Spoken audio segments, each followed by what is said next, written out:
Hello, each and everyone, and welcome to another edition of Soul Sessions. I'm your host, Lewis King, and it is so good and it is absolutely great to be back. I have been away, and some of you may have thought, well, maybe I have abandoned Soul Sessions, but no, I haven't. I've just been involved in some other areas of ministry, and I am back to continue with Soul Sessions, and it is my prayer on today and my desire that this soul session, just like the previous ones, it will be a blessing to you. It will encourage you on today, and it will be a blessing to you today. And I'm just going to continue with part four of You live what you have been taught.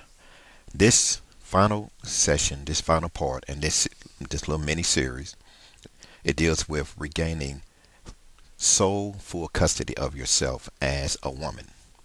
Regaining soulful custody of yourself as a woman.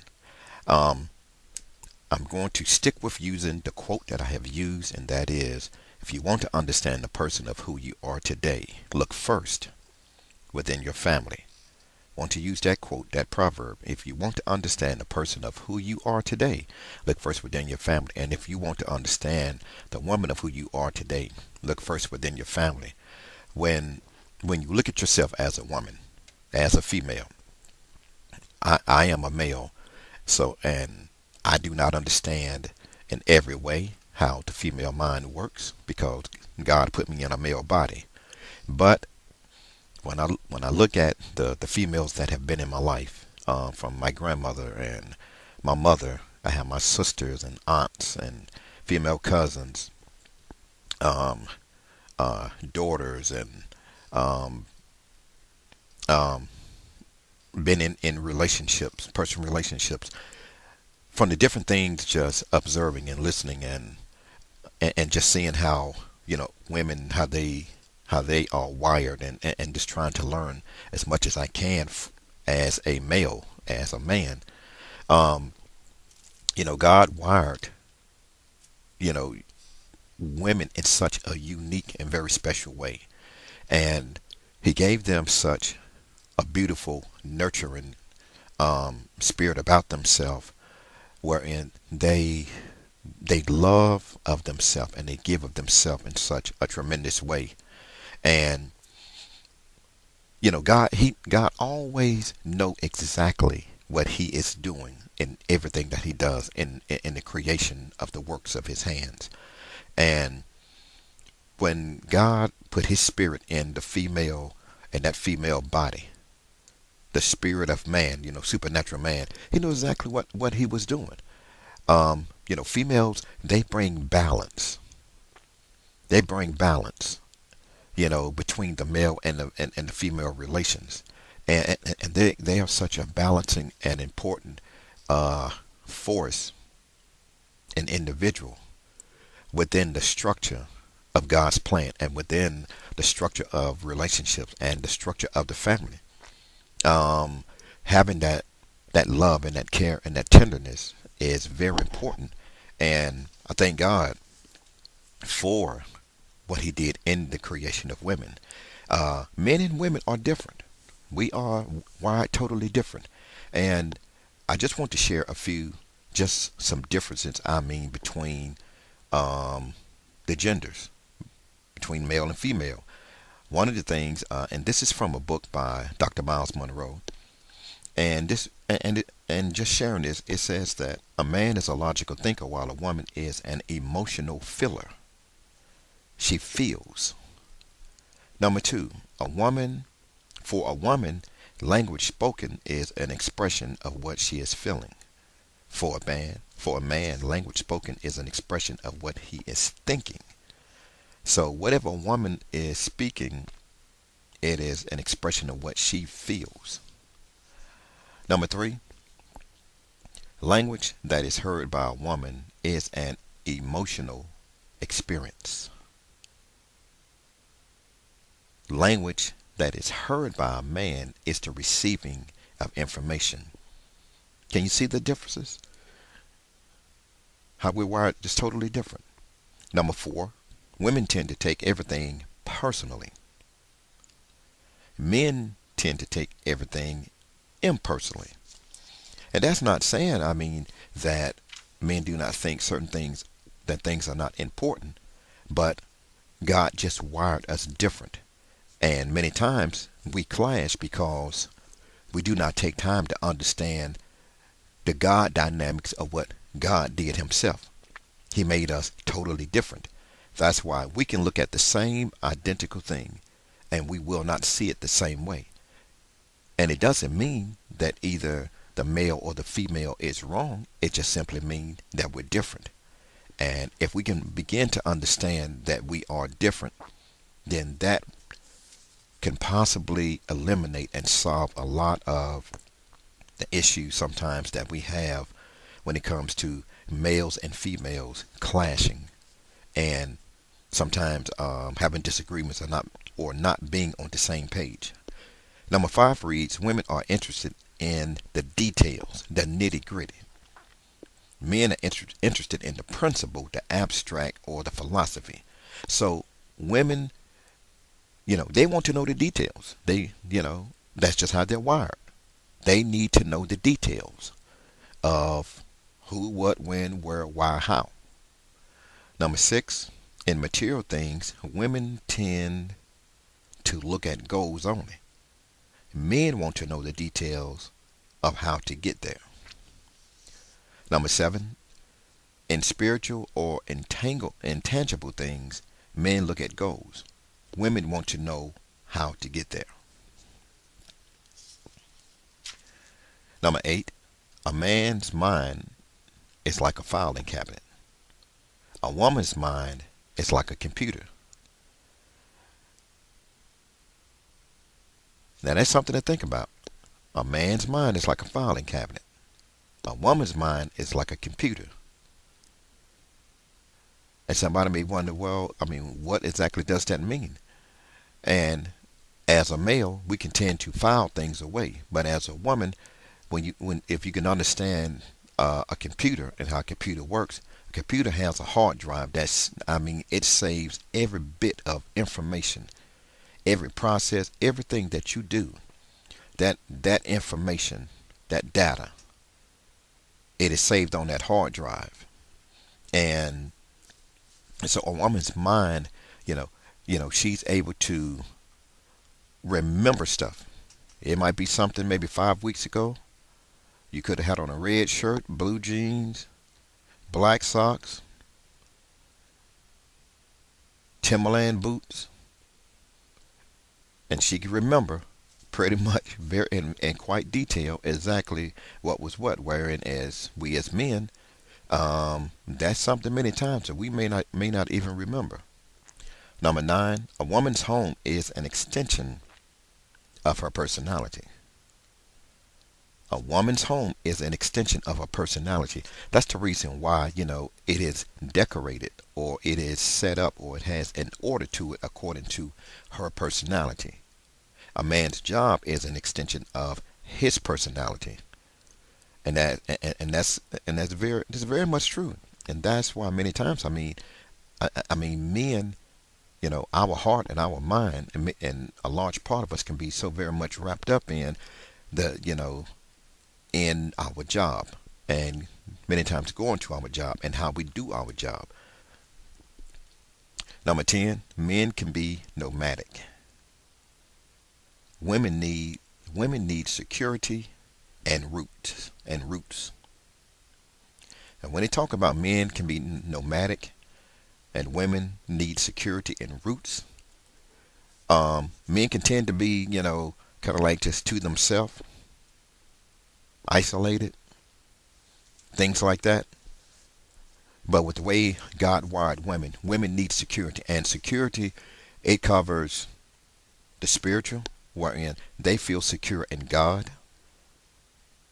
It covers mental security, to where they are secure mentally within their mind when it comes to who they are, who they're with, who they're connected to.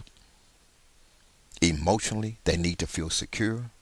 Physically, they need to feel secure that they are protected. Financially, they need to feel secure. In other words, they need to feel secure knowing that whoever they are connected to, whoever they are attached to, that this person, you got me covered, you got my back, and they need that. It says as well as roots, and so they need to feel secure, and they need that stability. When you think about roots, just think about the roots of a tree. The roots of it, we see the tree, but beneath the surface, under the ground, the roots of a tree are what keep it stable. I mean, and you will not find a woman on the earth that does not have the need to want to be connected to stability. You will not find that. Number 11, women tend to be guilt prone. Men tend to be resentful. Number 12, men are stable and level off. Women are always changing. And actually, everyone is always changing. And this can kind of be maybe a controversial one. And I am not saying that all of these views are necessarily 100% accurate or politically correct. Um, but I would say that some men are stable, some men may level off, but it's definitely not all men because, all men do not reach maturity at the same time. Some men reach maturity, at an early age, some men reach it at a later age. So maturity isn't defined by, what is legal law, the age of 21. Most 21-year-olds, although they're 21, they may still be in college, but they're still very much immature. So maturity doesn't kick in according to calendar age. And as it says, women are always changing. Well, that literally applies to everyone. Change is an inevitable process that everyone goes through. You cannot stop change. You cannot stop change, but you can control what things you change in your life and what things you change about you. So change is an ongoing process, whether we like it or not, and it applies literally to both male and female. 13. Women tend to become involved more easily and more quickly than men do. Men tend to stand back and evaluate before they get involved. 14. Men need to be told again and again. Women never forget. And that's very much true.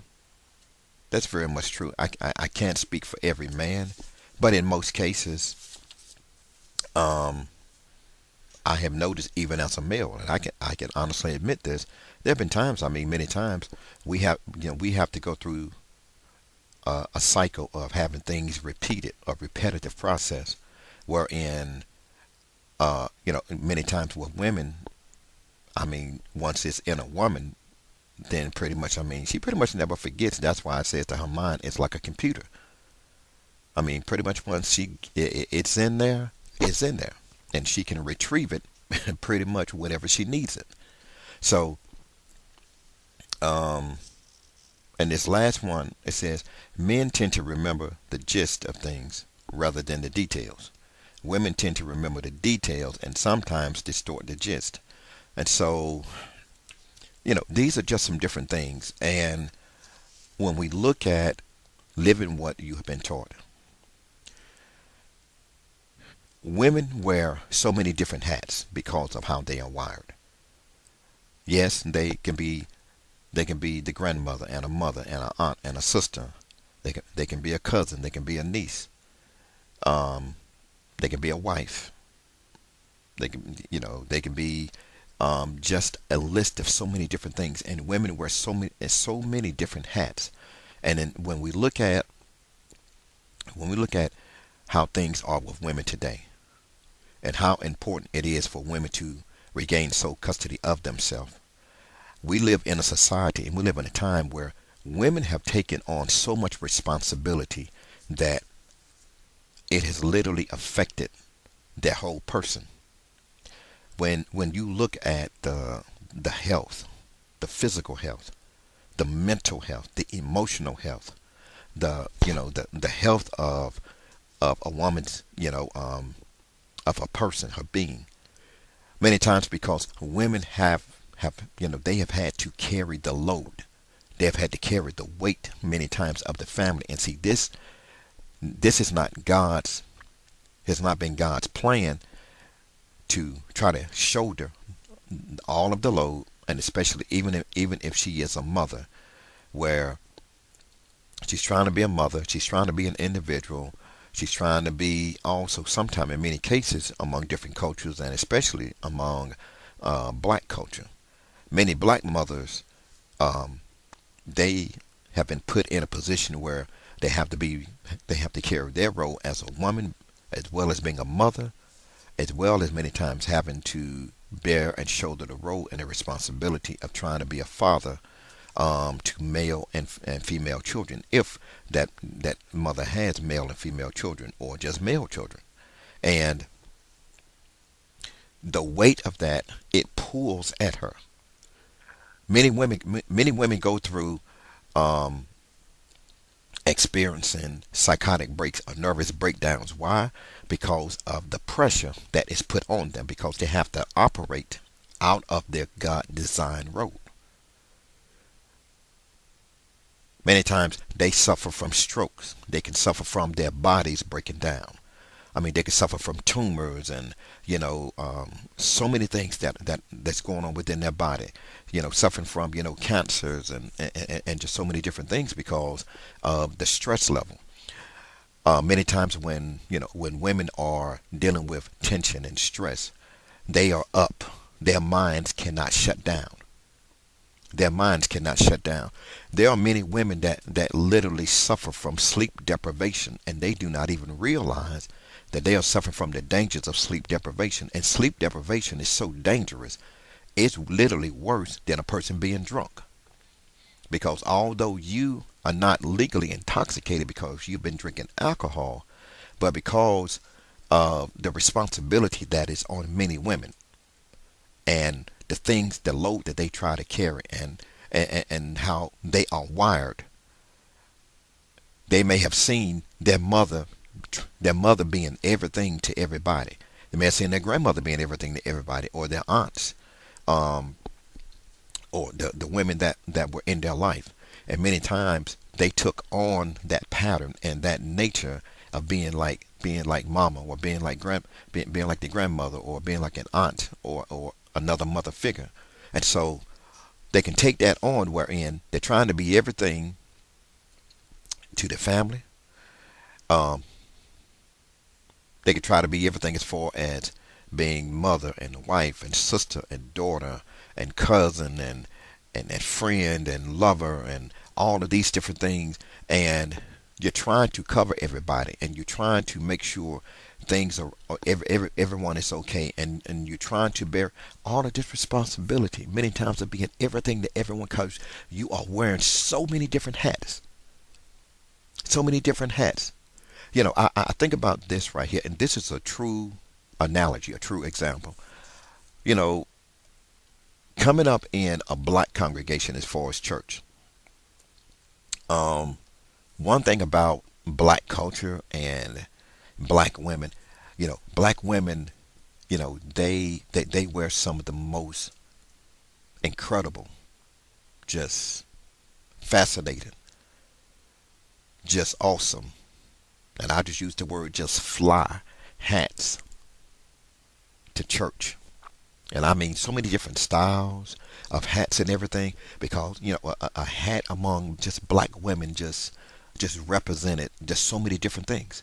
Well, and they would be dressed to kill, and sometimes, I mean, man, bad suits and dresses and everything, and their heels, and I mean just look totally beautiful, just immaculate, incredible, fascinating.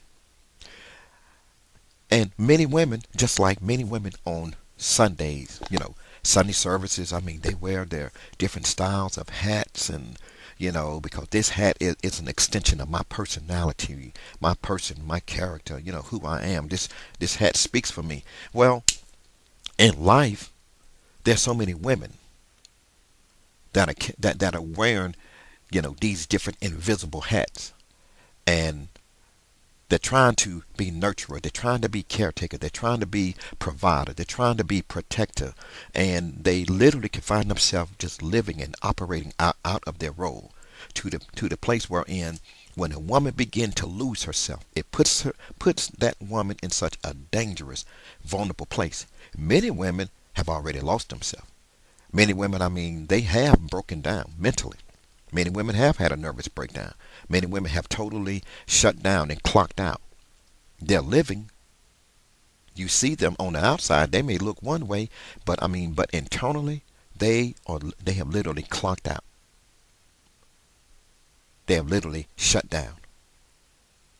And from the pressures of life and the pressures of family, and maybe because of the only thing that they knew and the only thing that they saw demonstrated to them was, well, this is all the things that grandma did, for granddaddy, and pretty much she never took time for herself. She never tapped into and never explored all the gifts and the talents and the abilities and the things that were in her that she desired to do, as well as mama may have done the same thing. Mama, she was a beautiful woman. She was an intelligent woman. She was a creative woman. She was a smart woman. I mean, she had great ideas. She had big dreams, but she sacrificed herself. I mean, many times. I mean, for maybe for daddy or for this man and all of these things. And she literally put herself on the back burner for so long to where she literally adapted and acclimated and she and her life, it just took on a whole different image. Instead of having the propensity, the proclivity, I mean, the likelihood to strive to be everything that she could be, she literally was striving to be everything what everybody else wanted her to be. In other words, she never took on and discovered the fullness of her identity, because her identity was defined by, I need you to do this. I need you as a sexual partner. I need you, to make sure I'm taken care of. I mean, you have the husband pulling at her. You have lovers pulling at her. You have, sometimes, other siblings. If she had siblings pulling at her, you have the children pulling at her. You have the grandkids pulling at her. You can have the church pulling at her. There's so many things that can pull at her to literally, she is pulled apart in so many different directions to where it's like everything about her spirit has been amputated. In other words, it's like her spirit has literally gone through an autopsy because of everybody has pulled on her and pushed on her and tugged on her, that from the inside out she has imploded. So she can literally lose herself in every kind of a way. There are women, and this soul session, this is for you, you as a, for ladies, you as a woman. When you look at yourself and you look in the mirror, how much of your mother do you see? How much of your grandmother do you see? How much of that female figure do you see in you, wherein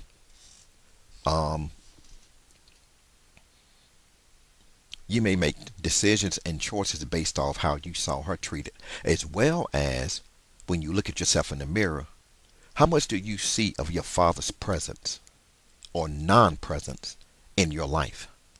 Because not only does the presence of another female, your female maternal mother play, but a major part of of a woman regaining custody of herself is the role that her father played in her life through his presence, or a male figure as a father played in her life. Many females, some may admit this, some may not, but the order that your father set in your life, as far as making his presence known, or him being there, him being, a support, him demonstrating love, him demonstrating concern, him letting you know that, as my daughter, as my child, I want you to know that I love you. As your father, I mean, have I got it right? I mean, no. As a father, I mean, have I made mistakes or errors? Of course. But as your father, I can be honest and let you know that I'm here and I will always be here. And many times, um, daughters, females, when they look at how they were treated by, and excuse me, when they look at how their mother was treated by their father, that plays a major, major part and a major role in in the men that she will allow within her inner circle. We as men, we have to be very careful when it comes to the females in our life, and especially our daughters. We have to be very careful. We have to set an example of how we treat their mother at all times. We have to always treat their mother with love, with respect, with intimacy, even if the marriage relationship didn't make it, or even if the parents were unmarried.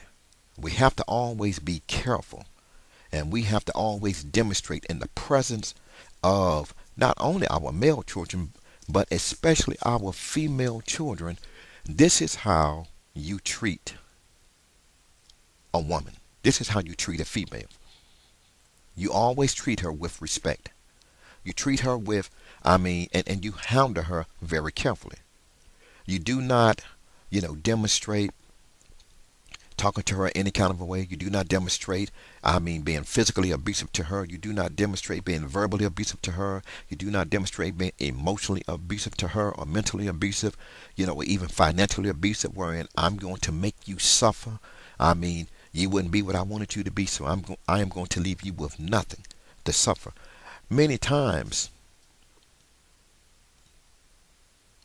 a major part of a woman regaining custody of herself, it is contingent upon not only what she learned and experienced from her mother, but it is very much contingent upon what she learned from the head of the family, the father, and how he treated her.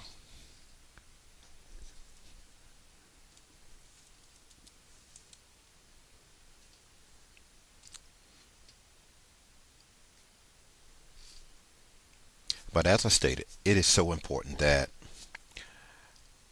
the presence of a father, of a male, in the lives of a female, it is so important in helping her. Women have lost themselves in many, many ways. On the outside, it could be your mother, it could be your aunt, it could be your sister, it could be your girlfriend, it could be someone that you know, it could be a co-worker, it could be a church member you're sitting beside. Many women have lost custody of themselves. And a lot of this have to do with, when we look at how women are treated, um, it is amazing the statistics of the things that women experience of at the hands of men. And I'm going to just share some statistics with you.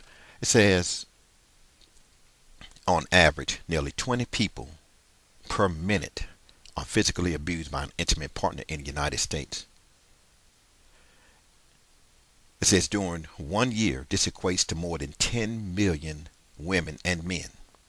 It says one in three women have been victims of some form of physical violence by an intimate partner within their lifetime. One in four women have been victims of severe physical violence by an intimate partner in their lifetime. One in seven women have been stalked by an intimate partner during their lifetime to the point in which they feel very fearful and believe that they or someone close to them will be harmed or killed. On a typical day, there are more than 20,000 phone calls placed to domestic violence hotlines nationwide. That's very serious. It says women between the ages of 18 and 24 are most commonly abused by an intimate partner. 19% of domestic violence involves a weapon. It's very serious. It says 1 in 5 women have been raped. 1 in 5 women in the United States have been raped in their lifetime. Almost half of females, 46.7%. 46.7%. That's very close to almost 50% of victims are victims of rape in the United States were raped by an acquaintance. And of these, 45.4% of female rape victims were raped by an intimate partner. 19.3 million women have been stalked in their lifetime. 19.3 million women have been stalked in their lifetime. That equates to an estimate around 60.8%, almost 61% of female stalking victims have been stalked by a current or a former intimate partner. 72% of all murders, suicides involves an intimate partner, and 94% of the victims of these murder suicides are female. And these are just some brief statistics. Just brief statistics of some of the different things that women that women experience. Some of the things that women experience, and this is it's an ongoing cycle of from abuse to rape to torture to human trafficking. Um, women are forced into prostitution. Women are forced into so many different things. That they did not ask for, and it is so important. It is so important that you, as a woman, first of all, to understand this: you were created, and you have such great God worth. The worth of who you are is greater than what anyone. It's greater than how anyone else labels you. I use the scripture for as a man thinketh, then so is he. Just a principle from the book of Proverbs that God has spoken. That the estimation of who you are, the estimation of your God value is so great. It is so it is so worthy. It is so valuable that many times you as a woman, there have been people you have connected with, men that you may have allowed in your life, people that you have allowed in your circle, people that you may have allowed to put their hands on you in so many different kinds of ways. Your God value is even greater than the value that sometimes family even places upon you, because many times the estimation of your value that family can place upon you, this started with family first.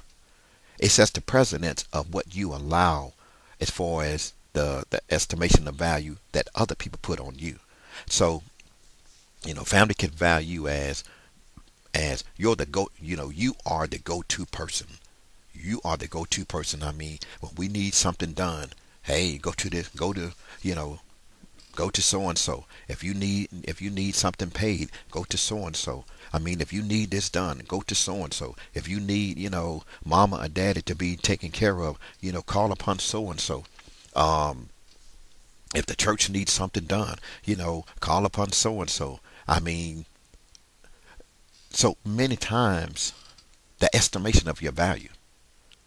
It is so important that you as a woman, that you seek God and open yourself to God to help you understand the quality of who you are, because you can literally lose yourself to wherein you feel that you're no good to anyone. And the thing that is so amazing is God never told you that. People will tell you, you're no good, you're like your mama, you're like this, they will call you all kind of names and so on and so forth. But notice, have you ever heard God call you that? Have you ever heard God,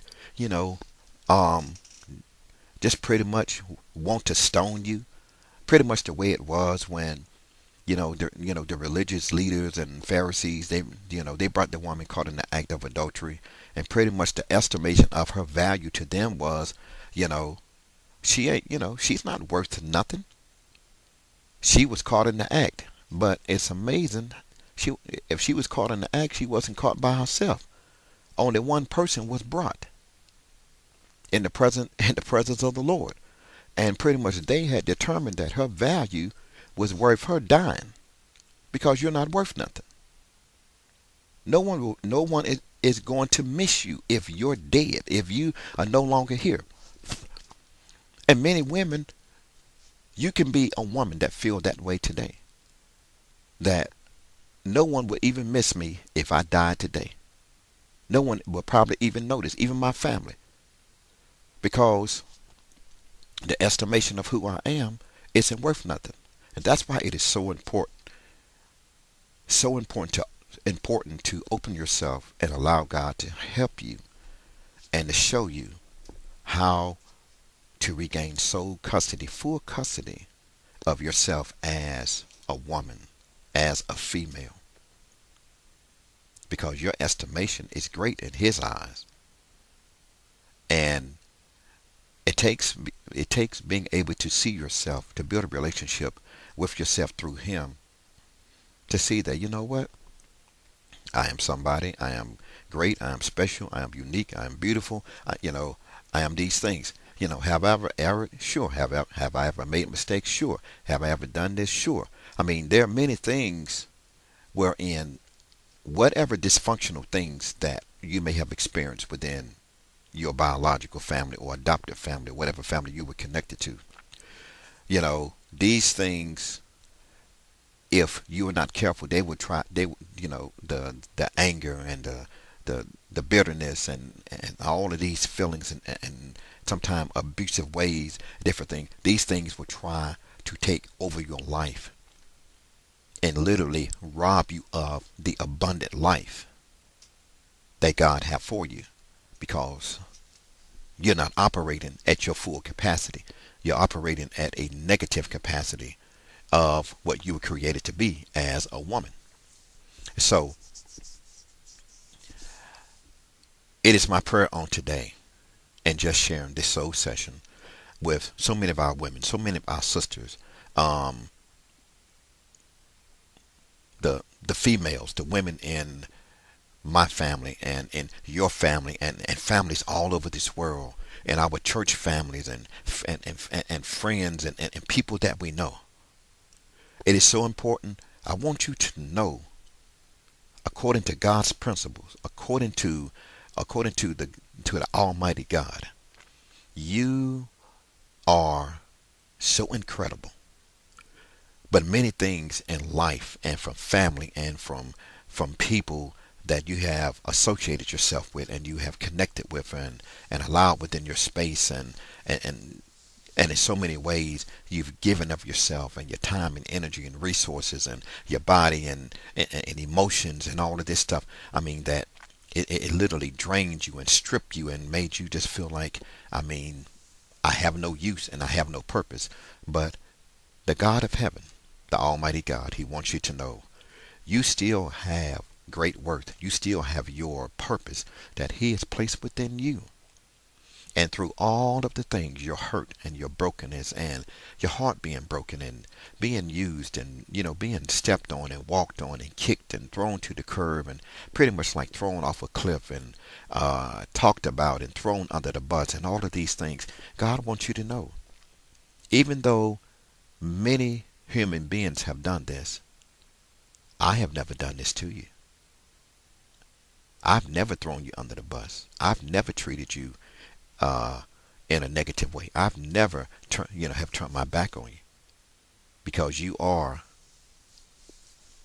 a representative of what I created. You are my product, and I know exactly what I put in you.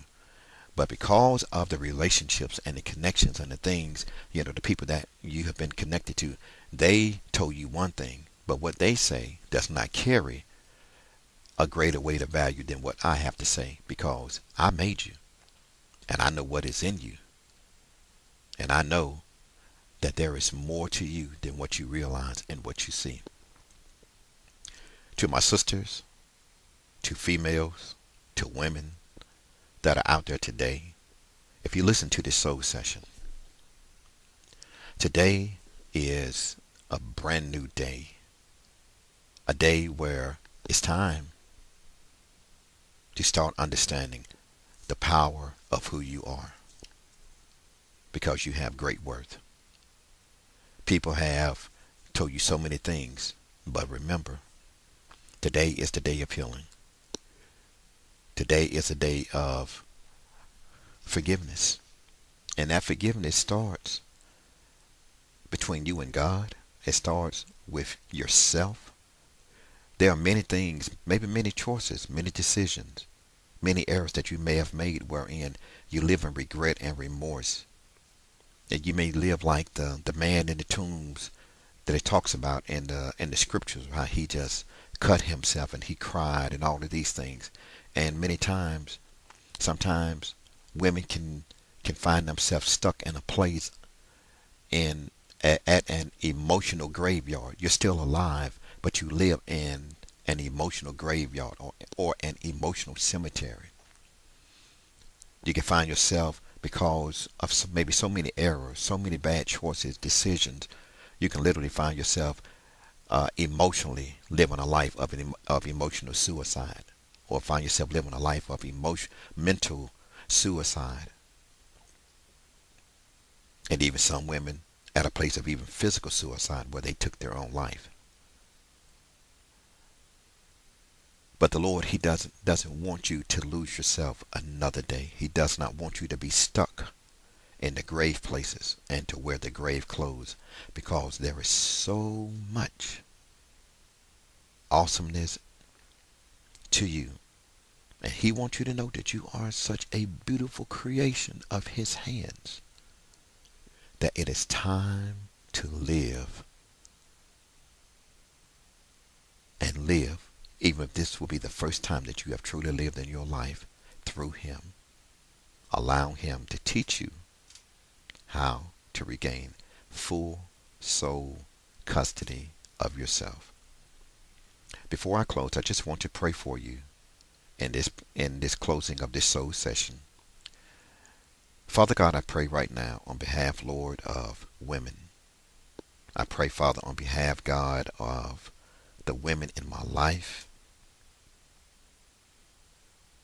aunts and my sisters and cousins and my daughters, women all over this world. I pray, Father, on behalf, Lord, of so many women are broken, Father. So many women are hurting.